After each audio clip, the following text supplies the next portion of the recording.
এটা হচ্ছে উহুদের প্রান্তর যেখানে যুদ্ধ হয়েছিল।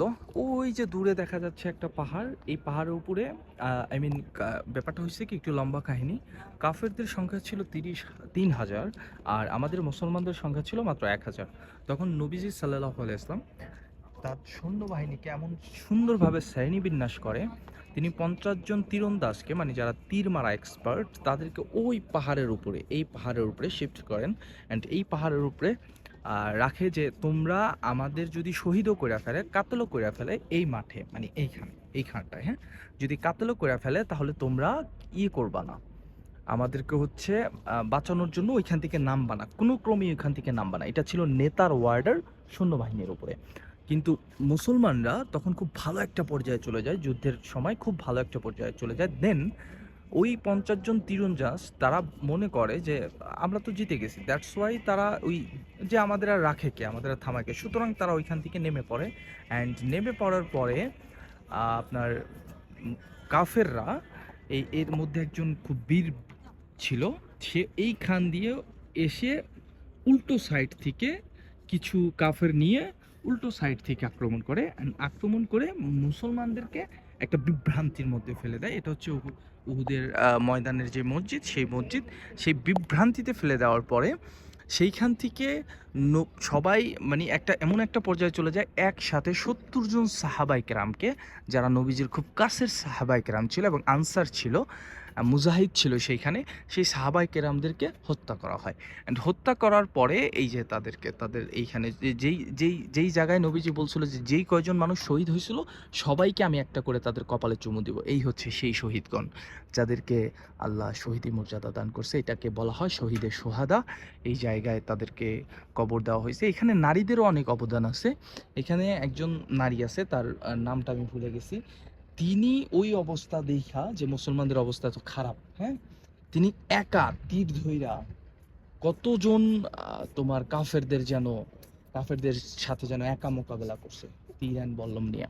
এবার বুঝো নারীদের অবদানটা ইসলামে কতটুকু। সো এইটা হচ্ছে সেই জায়গা। অ্যান্ড এইটা হচ্ছে এইদিকে হচ্ছে উহুদের পাহাড়, এইদিকে বলতে এই বিল্ডিং এর পিছনেই উহুদের পাহাড়, রাতের কারণে হয়তো দেখা যাচ্ছে না, হালকা হালকা দেখা যাইতে পারে উহুদের পাহাড় এটা। সো এই ছিল উহুদের মাঠ, তীরন্দাজ তাদের কাহিনী, সেই কাহিনীটা যতটুকু বললাম। এইখানে আরেকটা কাহিনী যেটা খুব ইম্পর্টেন্ট, সেটা হচ্ছে আমাদের হুজুর সাল্লাল্লাহু আলাইহি ওয়াসাল্লামকে মারার চেষ্টা করা হয়েছিল, হত্যা করার চেষ্টা হয়েছিল।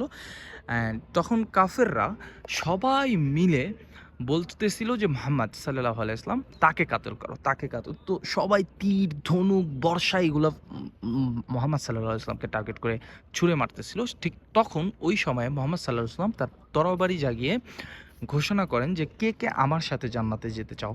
তখন তালহা, যে কথাটা বললাম আমার শরীরের পশম দাঁড়ায় যায়, তালহা নামের একজন মুজাহিদ সাহাবী, তিনি মুহাম্মদ সাল্লাল্লাহু আলাইহি ইসলামের পাশে এসে দাঁড়ান এই ময়দানটার মধ্যে। ওনার পাশে ১০-১২ জন মুজাহিদ সাহাবী চারো সাইড থেকে তাকে সংরক্ষণ করার জন্য, প্রোটেক্ট করার জন্য দাঁড়ায়। অ্যান্ড তারা যুদ্ধ চালাই যায়। একটা সময় তালহা সে কি করে, যুদ্ধের অবস্থা খারাপ দেখে নবীজি সাল্লাল্লাহু আলাইহি ইসলামকে কাঁধে নিয়ে এই দিক দিয়ে উহুদ পাহাড়ের উপরে উঠে যায়। একটা জায়গা আছে, যে একটা গুহা আছে, একটু চিন্তা করেন, নবীজি সাল্লাল্লাহু আলাইহি ওয়াসাল্লামকে একা কাঁধে নিয়ে দৌড়ে দৌড়ে উহুদ পাহাড়ে উঠে যায়। আর ব্যাপারটা কিন্তু এরকম না সে রেস্টে ছিল, সে কিন্তু প্রচুর প্রচুর প্রচুর পরিমাণে একটা মানে যুদ্ধের মধ্যে যুদ্ধ করতেছে, টায়ার্ড অবস্থায় ছিল সে। সেই কতটুকু ভালোবাসা ভক্তি থাকলে কাঁধে নিয়ে পাহাড়ের উপরে চলে যায়। অ্যান্ড সেখানে যাওয়ার পরে সে বেহুশ হয়ে যায়। তারপর আবু বক্কর সিদ্দিক রাদিয়াল্লাহু তাআলা আনহু নবীজিকে ওই সময়টাকে আবার সবাই একটা গুজব ছড়ায়, সেটা হচ্ছে নবীজি সাল্লাল্লাহু আলাইহি ওয়াসাল্লাম কাতেল হয়েছে, তো তাকে খুন করা হয়েছে। তখন যত সাহাবায়ে কেরাম মহিলা পুরুষ যারাই ছিল সবাই মিলে নিজের বাপ মারা গেছে, ভাই মারা গেছে, এইগুলা রেখে দৌড়াদৌড়ি করে ছুটে বেড়ায় যে আসলে নবীজি সাল্লাল্লাহু আলাইহি ওয়াসাল্লাম বেঁচে থাকাটা হচ্ছে এই মুহূর্তে জরুরি। তো তখন আবু বকর সিদ্দিক রাদিয়াল্লাহু তাআলা আনহু ওই পাহাড়ের গুহার মধ্যে গিয়ে দেখে যে না, নবীজি সাল্লাল্লাহু আলাইহি ওয়াসাল্লাম তিনি জীবিত আছেন। তখন তিনি নবীজি সাল্লাল্লাহু আলাইহি ওয়াসাল্লামকে ধরতে যান। অ্যান্ড তখন নবীজি সাল্লাল্লাহু আলাইহি ওয়াসাল্লাম বলেন যে আমাকে ছেড়ে দাও, আমাকে ধরুন, আমার তালহাকে দেখো।